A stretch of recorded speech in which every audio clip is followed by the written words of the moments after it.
Hello friend, मैं सुनील कुमार। आज जो रेलवे ग्रुप डी का एग्जाम हुआ है, फर्स्ट शिफ्ट के मैथ के कुछ क्वेश्चन हैं। आइए उसको देखते हैं कैसे क्वेश्चन पूछे गए थे और कितना टफ था, कितना सरल था।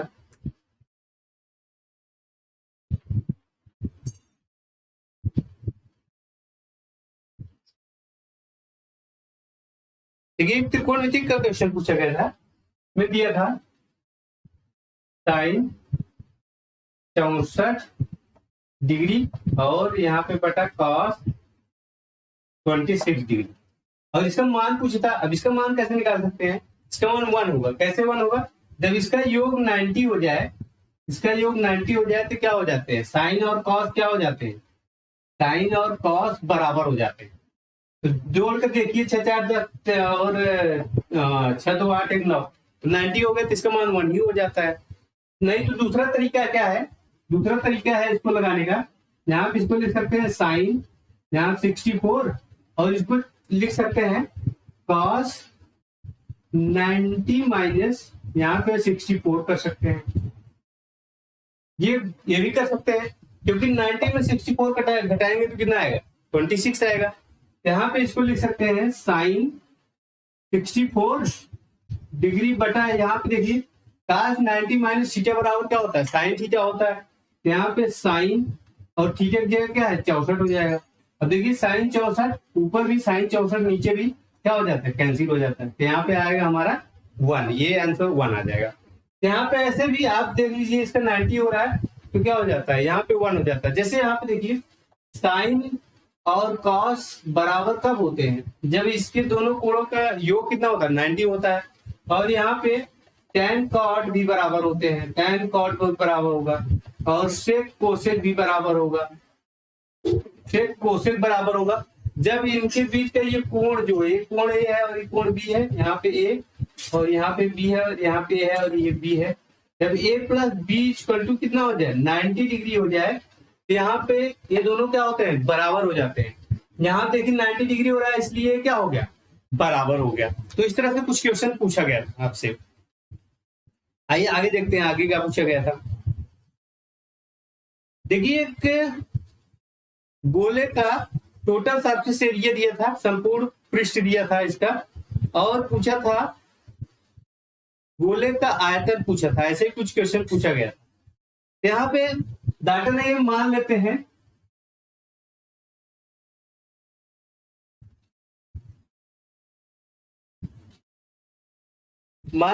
गोले का संपूर्ण पृष्ठ क्या दिया है? संपूर्ण पृष्ठ दिया है। संपूर्ण पृष्ठ होता है गोले का 4 पाई आर स्क्वायर। इसको मान लेते हैं, हमको दिया था 216 पाई दिया है, मान लेते हैं 216 पाई दिया है, नहीं 256 मान लेते हैं, 256। यहाँ से पाई पाई कट जाएगा और यहाँ पे ये 4 से इधर जाके क्या होगा? भाग होगा। आर स्क्वायर बराबर 256, 256 भागे कितना हो जाएगा? 4। यहाँ पे 4 से भाग करेंगे, 4 छंग 24, 4 से कट जाएगा, 4 छंग 24, 4 छंग 24 हो जाएगा और 4 छंग 16 हो जाएगा, 64 आ गया। तो आर स्क्वायर बराबर यहाँ पे कितना आ जाएगा? आर स्क्वायर बराबर यहाँ पे आ जाएगा 64, और आर बराबर कितना हो जाएगा? 8 आ जाएगा। यहाँ पे आर बराबर 8 आ गया। अब गोले का आयतन पूछा जाएगा, तो गोले का आयतन क्या होता है? पाई 4/3 पाई आर क्यूब होता है। तो 4/3 यहाँ पर रख दीजिए, 4/3, और यहाँ पे पाई मान 22/7, पाई कैसे रख दीजिए, और इसके बाद यहाँ पे 8 की पावर 3 कर लीजिए, यहाँ पे गुणा कर लीजिए, जो आएगा क्या हो जाएगा? वही हमारा आंसर हो जाएगा। तो इस तरह जो भी पूछा गया हो, यहाँ पे आर निकल जाए और जो पूछा जाएगा आप आसानी से निकाल सकते हैं। डाटा ये नहीं था, डाटा पता नहीं क्या था। चाहिए अगला क्वेश्चन देखते हैं। ऐसे कुछ क्वेश्चन पूछा गया था। ये पूछा गया था रंबस मतलब समचतुर्भुज कर दिया था, उसका विकर्ण दिया था। कुछ लोग बता रहे हैं विकर्ण 10 और 12 दिया था, ऐसा कुछ विकर्ण दिया था। यहाँ देखते हैं,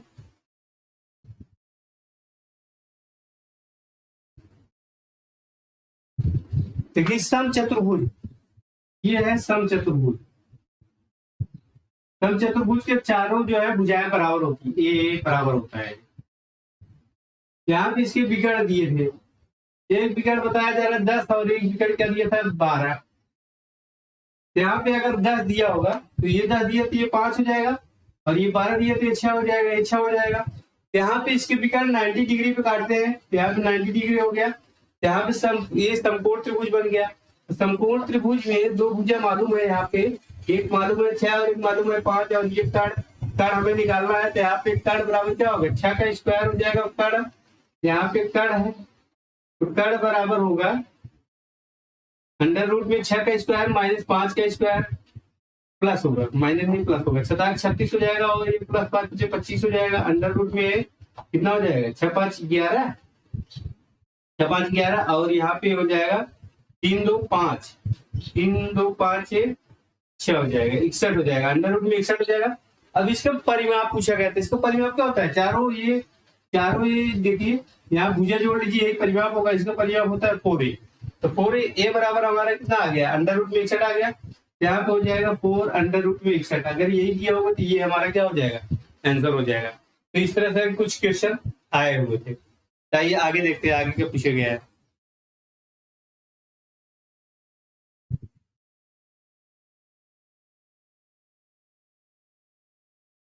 द्विघात समीकरण से भी जो है क्वेश्चन थे, और एक ट्रेन से क्वेश्चन था। एक सुरंग को पार कर रही है, ट्रेन की लंबाई भी दिया था और सुरंग की लंबाई दिया था और ट्रेन की चाल दिया था, और उसमें पूछा गया था कितने सेकंड में जो है ट्रेन इस सुरंग को पार कर लेगी। यहाँ पे कैसे हल करेंगे इसको।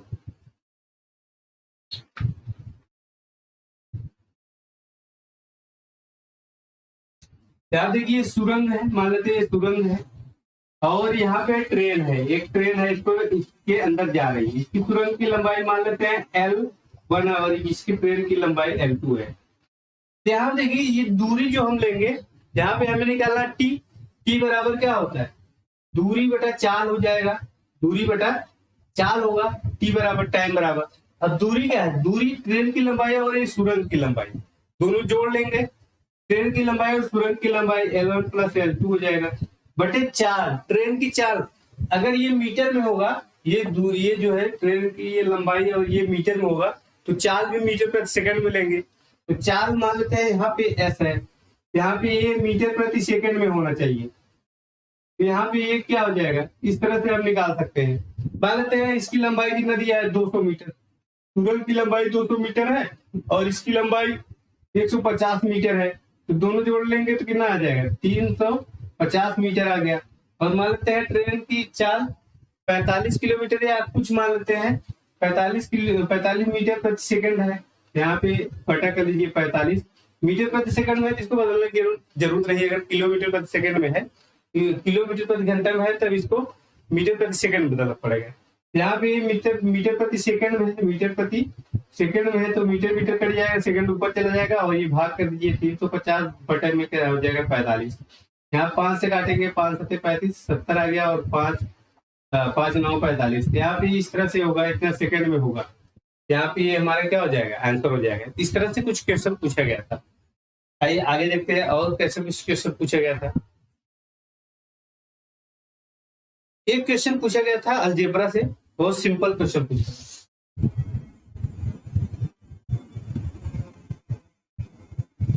देखिए अलजेब्रा से क्या पूछा गया था, यहाँ पे पूछा गया था कि 1.64 माइनस 2.54, यहाँ पे इसका स्क्वायर दिया था, इसका स्क्वायर और इसका स्क्वायर दिया था, और बटे में क्या दिया था, बटे में दिया था 1.64 और यहाँ पे माइनस 2.54 ये दिया था। अब इसको क्या कर सकते हैं कि यहाँ पे एक फार्मूला होता है, ए स्क्वायर माइनस बी स्क्वायर को हम क्या लिख सकते हैं, इसको लिख सकते हैं ए माइनस बी एक ब्रैकेट में या दूसरे ब्रैकेट में ए प्लस बी, इसको लिख सकते हैं इस तरह से। यहाँ पे वही तो है, यहाँ पे करेंगे, यहाँ पे आएगा 1.64 और माइनस 2.54 एक ब्रैकेट में और दूसरे ब्रैकेट में, यहाँ पे नहीं आ रहा है,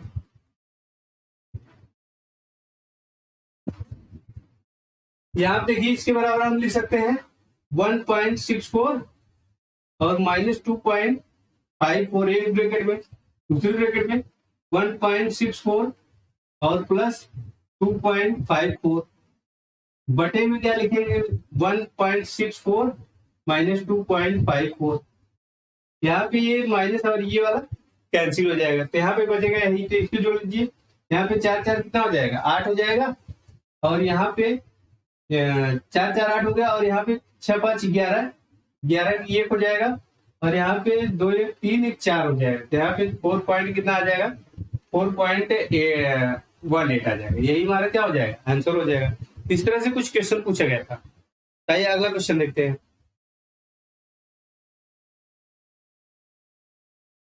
अगला क्वेश्चन एक लाइन एंड एंगल से पूछा गया था, बहुत अच्छा क्वेश्चन है लाइन एंड एंगल से। यहाँ पे देखिए,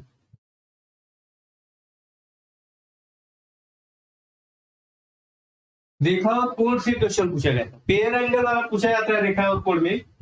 ये ऐसे कुछ दिया था, ये दो समांतर लाइन है, इसमें एक तिर्यक रेखा काट रही है, तिर्यक रेखा काट रही है, इसके आंतरिक कोणों का अनुपात दे दिया था। यहाँ पे इसका और इसका अनुपात दे दिया था, कितना दिया था, यहाँ पे इसका अनुपात हमें दे दिया था 2:3 दे दिया था, और पूछ रहा था बड़ा वाला कोण बताइए। हम देखिए यहाँ पे आंतरिक कोणों का योग 180 होता है, और वाय कोणों का भी योग कितना होता है, 180 होता है। यहाँ पे आंतरिक कोणों का योग 180 होगा। यहाँ पे इसका और इसका अनुपात हमें दिया है, इसका योग कर लेंगे। मान लेते हैं यही कोण है, 2 + 3 बराबर कितना हो जाएगा, 180 हो जाएगा। यहाँ पे 2 5 हो जाएगा, 5 बराबर कितना हो जाएगा, 180 डिग्री हो जाएगा। यहाँ 5 से काटेंगे तो 5 तिहाई 15, और यहाँ पे 5 36 36 डिग्री आ गया। यहाँ पे 1 बराबर 36 डिग्री आ गया। तो बड़ा कोण पूछा है, तो 3 बराबर क्या होगा, यहाँ पे इसमें गुणा कर दीजिए 36 का। यहाँ 3 6 18, और 3 त्रिक करना 10, 108 डिग्री हो जाएगा। बड़ा कोण कितना हो जाएगा, 108 डिग्री हो जाएगा। यहाँ पे दिख रहा है कि यहाँ पे 36 है, तो बड़ा कोण 108 डिग्री हो गया। अगर छोटा कोण हो जाए, छोटा कोण पूछता, तो यहाँ पे इसमें 36 का गुणा कर देते, 36 दूना कितना हो जाएगा, 72 हो जाएगा। तो इस तरह से निकाल सकते थे। आइए आगे देखते हैं क्या पूछा गया था।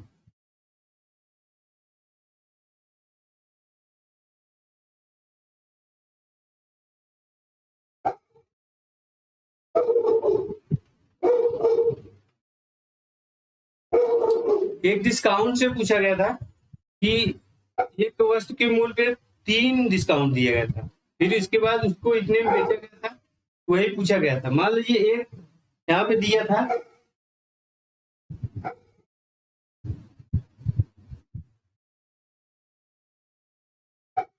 तीन डिस्काउंट दिया गया था।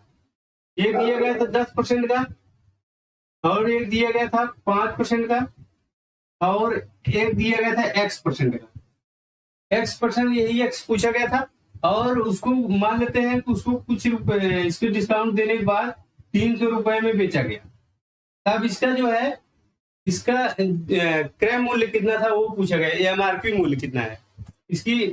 अब कैसे निकालेंगे, यहाँ पे देखिए, जब ये डिस्काउंट दे दिया जाएगा, यहाँ पे आएगा कितना, 100 में 10 घटाएंगे 90 आएगा। उसको मान लेते हैं मूल्य X रुपए रहा होगा, X तो यहाँ पे है, Y मान लेते हैं Y रहा होगा। Y पे यहाँ पे हो जाएगा 90/100 हो जाएगा, और फिर यहाँ पे घटाएंगे तो 95/100 हो जाएगा, और यहाँ पे करेंगे गुणे 100 - X/100 हो जाएगा, और बराबर यहाँ पे 300 हो जाएगा। यहाँ पे एक जीरो से कट जाएगा, और बाकी तो नहीं कट रहा है, तो बाकी रहने दीजिए। यहाँ पे ये सब गुणा करके इधर भेज दीजिए। यहाँ पे आएगा Y गुणे 9, और यहाँ पे आएगा 95 गुणे, यहाँ पे आएगा 100 - X, और बराबर यहाँ पे कितना हो जाएगा, यहाँ पे हो जाएगा 300 गुणे, यहाँ पे 1 2 3 4 1 5 0 हो जाएगा। अब क्या करिए, इसका गुणा करके जो है, इसका गुणा करके उधर भेज दीजिए। यहाँ पे गुणा करेंगे, गुणा करने के बाद यहाँ पे थोड़ा सा टफ हो जाएगा।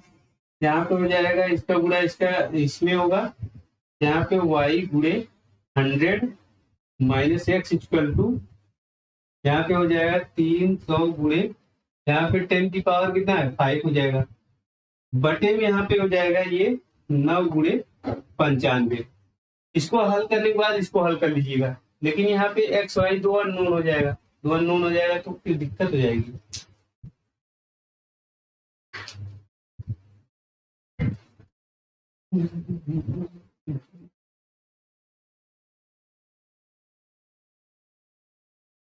यहाँ पे कुछ ऐसा ही क्वेश्चन जो है पूछा गया था आपसे। जब तक पूरा डाटा नहीं आ जाएगा तब तक इसमें पता नहीं चलेगा। आइए आगे देखते हैं।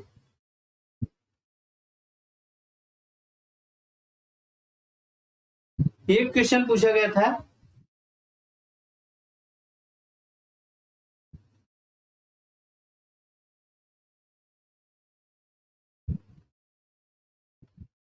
एक क्वेश्चन त्रिभुज से पूछा गया था।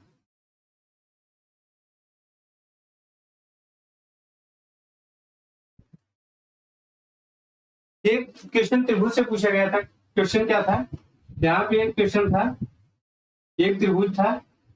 त्रिभुज की अगर माध्यिकाओं के यहाँ से मिला रहे हैं, ये जिस बिंदु पर काटते हैं, जिस बिंदु पर काटता है उसे क्या बोलते हैं?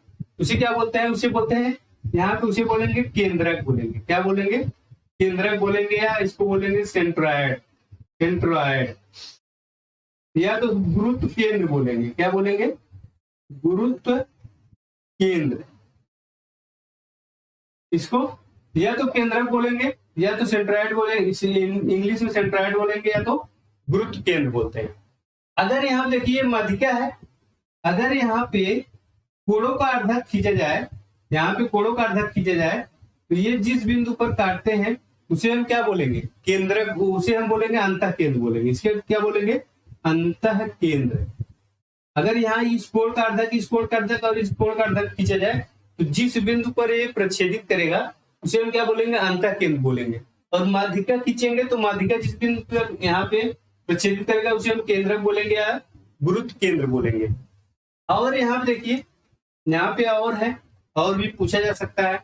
अगर यहाँ पे लंब खींचेंगे, इस शीर्ष से इस भुजा पे लंब खींचा जाए और इस शीर्ष पे इस भुजा पे लंब खींचा जाए, इस शीर्ष से इस भुजा, जहां पे काटेंगे उसे हम क्या बोलेंगे? आर्थो सेंटर बोलेंगे या लंब केंद्र बोलेंगे? इसे हम बोलेंगे लंब केंद्र। क्या बोलेंगे? लंब केंद्र। एक और होता है, यहाँ पे एक त्रिभुज है, अगर यहाँ पे लंब समद्विभाजक खींचा जाए, यहाँ पे लंब भी हो और इसको समद्विभाजित कर रहा हो, यहाँ पे लंब समद्विभाजक खींचा जाए, यहाँ पे जिस बिंदु पर ये काटता है, जिस बिंदु पर ये काटता है एक दूसरे, यहाँ पे इसे हम क्या बोलेंगे? इसे बोलेंगे परिकेंद्र। इसे क्या बोलेंगे? इसे बोलेंगे परिकेंद्र। परिकेंद्र। यहाँ देखिए, ये लंबाई, ये लंबाई, ये लंबाई बराबर होती है। इसी को लेकर एक यहाँ पे त्रिभुज बनाया जा सकता है। क्या बनाया जा सकता है? त्रिभुज बनाया जा सकता है। त्रिभुज का अगर यहाँ त्रिज्या पूछ लिया जाए तो त्रिज्या तीनों भुजाओं का योग कर लीजिए।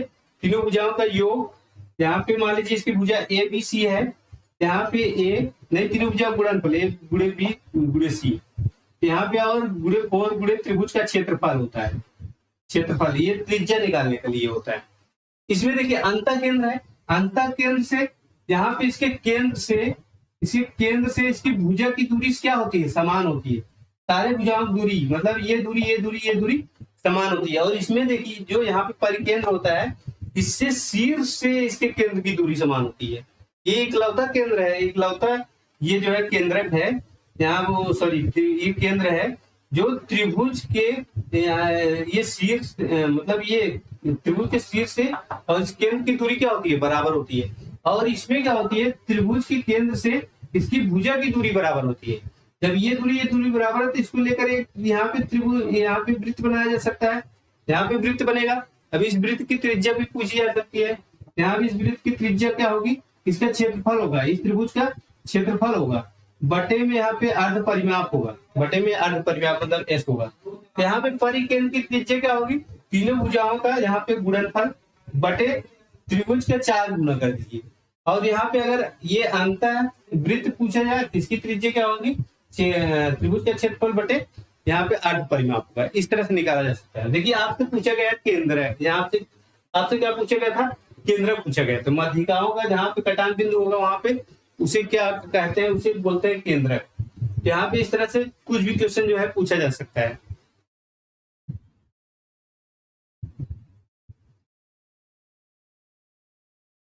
तो दोस्तों इस वीडियो में इतना ही, आगे हमारे पास क्वेश्चन नहीं है। अगर आपके पास क्वेश्चन है तो हमें इस नंबर पर भेज सकते हैं।